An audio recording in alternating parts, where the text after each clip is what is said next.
வணக்கம். மாநில செய்திகள் வாசிப்பவர் சுமித்ரா ரத்னம்.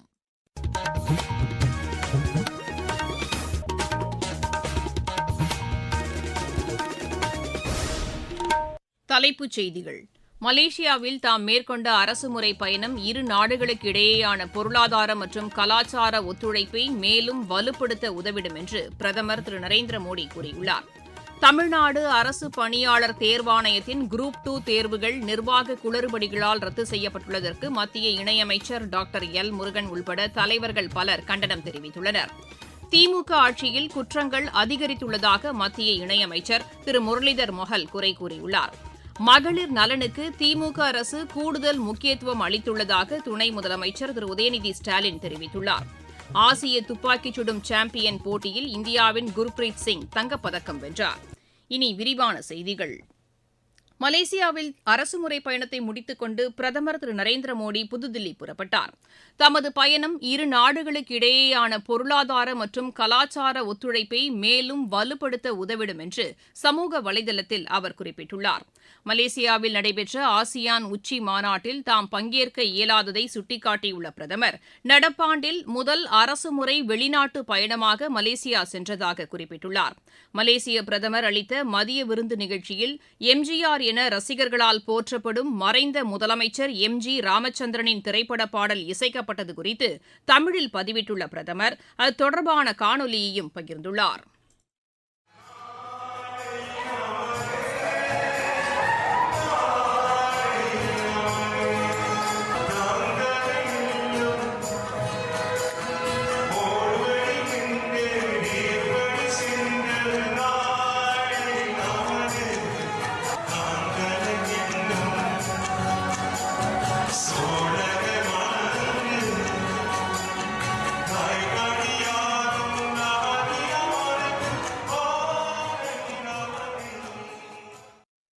மலேசிய பிரதமரும் எம்.ஜி. ராமச்சந்திரனின் தீவிர ரசிகர் என்றும் திரு நரேந்திர மோடி அதில் குறிப்பிட்டுள்ளார். தமிழ்நாடு அரசு பணியாளர் தேர்வாணையத்தின் குரூப் 2 தேர்வுகள் நிர்வாக குளறுபடிகளால் ரத்து செய்யப்பட்டுள்ளதற்கு தலைவர்கள் பலர் கண்டனம் தெரிவித்துள்ளனர். இது தொடர்பாக மத்திய இணையமைச்சர் டாக்டர் எல் முருகன் வெளியிட்டுள்ள அறிக்கையில், தேர்வு மையங்கள் கடைசி நேரத்தில் மாற்றப்பட்டதாகவும் சில இடங்களில் வினாத்தாள் வரவில்லை போன்ற குளறுபடிகள் நடைபெற்றுள்ளதையும் சுட்டிக்காட்டியுள்ளார். இதன் காரணமாக தேர்வர்கள் போராட்டத்தில் ஈடுபட்டதாகவும் அவர் அதில் குறிப்பிட்டுள்ளார். அரசு பணியிடங்களுக்கான தேர்வை கூட ஒழுங்காக நடத்த முடியாத நிலையில் திமுக அரசு உள்ளதாக அவர் குற்றம் சாட்டியுள்ளார். திமுக அரசின் அலட்சியத்தால் இளைஞர்கள் அலைக்கழிக்கப்பட்டுள்ளதாகவும் டாக்டர் எல் முருகன் அந்த அறிக்கையில் தெரிவித்துள்ளார். அஇஅதிமுக பொதுச் செயலாளர் திரு எடப்பாடி பழனிசாமி வெளியிட்டுள்ள அறிக்கையில், அதிமுக்கியத்துவம் வாய்ந்த தேர்வு நாளன்று ஒத்திவைக்கப்படுவது தமிழக வரலாற்றில் இதுவே முதல் முறையாகும் என்று குறிப்பிட்டுள்ளார். இந்த சம்பவத்திற்கு காரணமான அதிகாரிகள் மீது உடனடி நடவடிக்கைகளை மேற்கொள்ள வேண்டும் என்றும் திரு எடப்பாடி பழனிசாமி கேட்டுக் கொண்டுள்ளார். பிஜேபி மாநில தலைவர் திரு நயினார் நாகேந்திரனும் திமுக அரசின் நிர்வாக தோல்விக்கு இளையோரின் பல மாத உழைப்பு வீணாவதை ஏற்றுக்கொள்ள முடியாது என்று குறிப்பிட்டுள்ளார். இந்த தேர்வு தொடர்பான குழப்பங்கள் எதேச்சையாக நடைபெற்றதா என்பது குறித்து பொதுமக்களுக்கு விளக்கம் அளிக்க வேண்டிய பொறுப்பு முதலமைச்சருக்கு உள்ளதாகவும் திரு நயினார் நாகேந்திரன் கூறியுள்ளார். மார்க்சிஸ்ட் கம்யூனிஸ்ட் கட்சியின் மாநில செயலாளர் திரு சண்முகம் வெளியிட்டுள்ள அறிக்கையில், எதிர்காலத்தில் இதுபோன்ற தவறு நடக்காமல் இருப்பதை அரசு உறுதி செய்ய வேண்டும் என்று வலியுறுத்தியுள்ளார். பாமக தலைவர் டாக்டர் அன்புமணி ராமதாஸ் வெளியிட்டுள்ள அறிக்கையில், போட்டித் தேர்வுகளுக்கான அடிப்படை ஏற்பாடுகளை கூட திமுக அரசு முறையாக மேற்கொள்ளவில்லை என்று குற்றம் சாட்டியுள்ளார். இதற்காக ஆட்சியாளர்கள் வெட்கி தலைகுனிய வேண்டும் என்றும் அவர் அதில் குறிப்பிட்டுள்ளார். இதுகுறித்து விசாரணை நடத்தி குளறுபடிக்கு காரணமானவர்கள் மீது கடும் நடவடிக்கை எடுக்கப்பட வேண்டும் என்றும் டாக்டர் அன்புமணி ராமதாஸ் வலியுறுத்தியுள்ளார். தமிழகத்தில் திமுக ஆட்சியில் குற்றங்கள் அதிகரித்துள்ளதாக மத்திய இணையமைச்சர் திரு முரளிதர் மொஹல் குறை கூறியுள்ளார். திருப்பூர் அனுப்பர்பாளையத்தில் செய்தியாளர்களிடம் பேசிய அவர், பெண்கள் பாதுகாப்பில் தமிழகம் 21வது இடத்தில் உள்ளதாக குறிப்பிட்டுள்ளார். மத்திய பட்ஜெட்டில் தமிழகத்திற்கு கூடுதல் முக்கியத்துவம் அளிக்கப்பட்டுள்ளதாக அவர் தெரிவித்தார். சென்னையிலிருந்து பெங்களூரு மற்றும் ஹைதராபாத்துக்கு அதிவேக ரயில் வழித்தடங்கள் உருவாக்கப்படும் உள்ளிட்ட பல்வேறு அறிவிப்புகள் இதில் இடம்பெற்றிருப்பதை அவர் சுட்டிக்காட்டினார். பல்வேறு துறைகளுக்கு நிதி ஒதுக்கீடு அதிகரிக்கப்பட்டுள்ளதாகவும் திரு முரளிதர் மொஹல் கூறினார். நீங்கள் கேட்டுக்கொண்டிருப்பது மாநில செய்தி அறிக்கை. ஊரக ஊரக வளர்ச்சிக்கான புதிய அத்தியாயம். வளர்ச்சியடைந்த இந்தியாவிற்கான ஊரக வேலைவாய்ப்பு உறுதி மற்றும் வாழ்வாதார சட்டம். இந்த சட்டம் வருடத்திற்கு 125 நாட்கள் வேலையை உறுதி செய்கிறது. இதில் வாரந்தோறும் ஊதியம் வழங்கப்படுவது கட்டாயமாக்கப்பட்டுள்ளது. பணி முடிந்த 15 நாட்களுக்குள் ஊதியம் வழங்குவதை உறுதி செய்வதற்கான அம்சங்களும் இதில் இடம்பெற்றுள்ளன. ஊதியம் காலதாமதமாக வழங்கப்பட்டால் அதற்கான இழப்பீட்டுத் தொகைக்கும் இதில் வகை செய்யப்பட்டுள்ளது. வளர்ச்சியடைந்த இந்தியாவிற்கான பயணத்தில் மோடி அரசு தொடரும் சீர்திருத்த நடவடிக்கைகள். மகளிர் நலனுக்கு திமுக அரசு கூடுதல் முக்கியத்துவம் அளித்துள்ளதாக துணை முதலமைச்சர் திரு உதயநிதி ஸ்டாலின் தெரிவித்துள்ளார். இன்று சென்னையில் நவீன வசதிகளுடன் கட்டப்பட்டுள்ள திருமண மாளிகையை திறந்து வைத்து அவர் பேசினார். மகளிர் நலனுக்காக திமுக அரசு நிறைவேற்றி வரும் திட்டங்களை திரு உதயநிதி ஸ்டாலின் பட்டியலிட்டார். ஈரோடு மாவட்டம் தாளவாடி அருகே யானைகள் தாக்கியதில் விவசாயி ஒருவர் உயிரிழந்தார். இதனையடுத்து இப்பிரச்சினைக்கு நிரந்தர தீர்வு காண வேண்டும் என்று அப்பகுதியைச் சேர்ந்தவர்கள் கோரிக்கை விடுத்துள்ளதாக எமது செய்தியாளர் தெரிவிக்கிறார். ஈரோடு மாவட்டம் தாளவாடி மலைப்பகுதியில் காரல்வாடி கிராமத்தைச் சேர்ந்த விவசாயி மகேஷ் யானை தாக்கி உயிரிழந்தார்.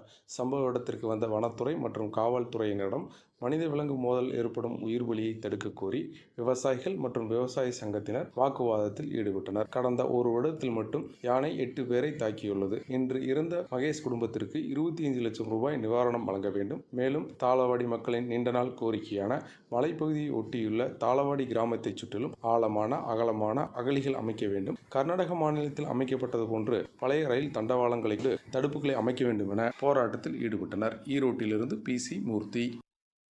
சேலம் மாவட்டம் உத்தம சோழபுரத்தில் உள்ள 1200 ஆண்டுகள் பழமை வாய்ந்த அருள்மிகு கரபுரநாதர் திருக்கோவில் கும்பாபிஷேக விழா இன்று வெகு விமரிசையாக நடைபெற்றது. இதில் ஆயிரக்கணக்கானோர் பங்கேற்றதாக எமது செய்தியாளர் தெரிவிக்கிறார்.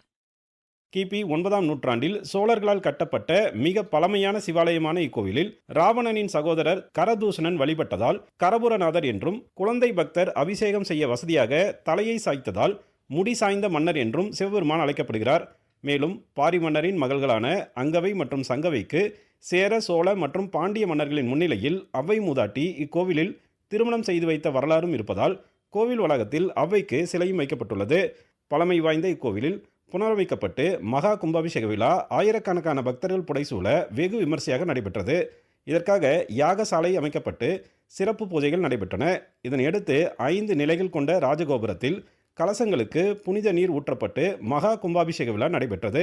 பழமை வாய்ந்த இக்கோவிலில் பல ஆண்டுகளுக்கு பிறகு நடைபெற்ற கும்பாபிஷேக விழாவை காண தமிழகத்தின் பல்வேறு பகுதிகளில் இருந்தும் ஆயிரக்கணக்கான பக்தர்கள் வந்திருந்தனர். சேலத்திலிருந்து விஜயகுமார் குணசேகரன். மாவட்டச் செய்திகள். பெரம்பலூர் மற்றும் அரியலூர் மாவட்டங்களுக்குட்பட்ட 9 தீயணைப்பு நிலையங்களில் நாளை காலை 10 மணி தொடங்கி பிற்பகல் 1 மணி வரை தீ தடுப்பு விழிப்புணர்வு பயிற்சி நடைபெறவுள்ளது. மருத்துவமனைகள், கல்வி நிறுவனங்கள், தொழிற்சாலைகள், வணிக வளாகங்கள் மற்றும் குடியிருப்பு பகுதிகளில் பணிபுரியும் தனியார் பாதுகாவலர்கள் இதில் பங்கேற்கலாம் என்று கேட்டுக் கொள்ளப்பட்டுள்ளது. வார விடுமுறை தினமான இன்று கன்னியாகுமரியில் சுற்றுலாப் பயணிகள் குவிந்துள்ளனர். விளையாட்டுச் செய்திகள். ஆசிய துப்பாக்கிச் சுடும் சாம்பியன் போட்டியில் இந்தியாவின் குர்பிரீத் சிங் தங்கப்பதக்கம் வென்றார். புதுதில்லியில் நடைபெற்று வரும் இப்போட்டியின் ஆடவர் 25 மீட்டர் பிரிவில் அவர் இப்பதக்கத்தை கைப்பற்றினார். இப்பிரிவில் ஹர்ஷ்குப்தா வெள்ளிப் பதக்கத்தையும் அமன்பிரீத் சிங் வெண்கலப் பதக்கத்தையும் வென்றனர். அசர்பைஜான் சர்வதேச பேட்மிண்டன் போட்டியில் இந்தியா 2 தங்கம், 1 வெள்ளிப் பதக்கம் வென்றது. மகளிர் ஒற்றையர் பிரிவில் தேவிகா சிஹாக் தங்கப்பதக்கத்தையும் நவ்யா கந்தேரி வெள்ளிப் பதக்கத்தையும் வென்றனர். கலப்பு இரட்டையர் பிரிவில் ராதிகா சர்மா, சாத்விக் ரெட்டி இணை தங்கப்பதக்கம் வென்றது. ஆசிய உள்ளரங்கு விளையாட்டுப் போட்டிகளில் இந்தியா 1 தங்கம், 2 வெள்ளி, 1 வெண்கலப் பதக்கம் வென்றது. சீனாவில் நடைபெற்று வரும் இப்போட்டியின் ஆடவர் ஹெப்டத்லான் பிரிவில் தேஜஸ்வின் சங்கர் தங்கப்பதக்கம் வென்றார். மகளிர் உயரம் தாண்டுதலில் பூஜா சிங்கும், ஆடவர் குண்டு எறிதல் பிரிவில் தஜிந்தர்பால் சிங் தூரும் வெள்ளிப் பதக்கம் வென்றனர். மகளிர் நீளம் தாண்டுதலில் ஆன்சி சோஜன் வெண்கலப் பதக்கம் வென்றார். மீண்டும் தலைப்புச் செய்திகள். மலேசியாவில் தாம் மேற்கொண்ட அரசுமுறை பயணம் இரு நாடுகளுக்கு இடையேயான பொருளாதார மற்றும் கலாச்சார ஒத்துழைப்பை மேலும் வலுப்படுத்த உதவிடும் என்று பிரதமர் திரு நரேந்திர மோடி கூறியுள்ளார். தமிழ்நாடு அரசு பணியாளர் தேர்வாணையத்தின் குரூப் 2 தேர்வுகள் நிர்வாக குளறுபடிகளால் ரத்து செய்யப்பட்டுள்ளதற்கு மத்திய இணையமைச்சர் டாக்டர் எல் முருகன் உள்பட தலைவர்கள் பலர் கண்டனம் தெரிவித்துள்ளனர். திமுக ஆட்சியில் குற்றங்கள் அதிகரித்துள்ளதாக மத்திய இணையமைச்சர் திரு முரளிதர் மொஹல் குறை கூறியுள்ளார். மகளிர் நலனுக்கு திமுக அரசு கூடுதல் முக்கியத்துவம் அளித்துள்ளதாக துணை முதலமைச்சர் திரு உதயநிதி ஸ்டாலின் தெரிவித்துள்ளார். ஆசிய துப்பாக்கிச் சுடும் சாம்பியன் போட்டியில் இந்தியாவின் குர்பிரீத் சிங் தங்கப்பதக்கம் வென்றார். செய்தியறிக்கை நிறைவடைகிறது.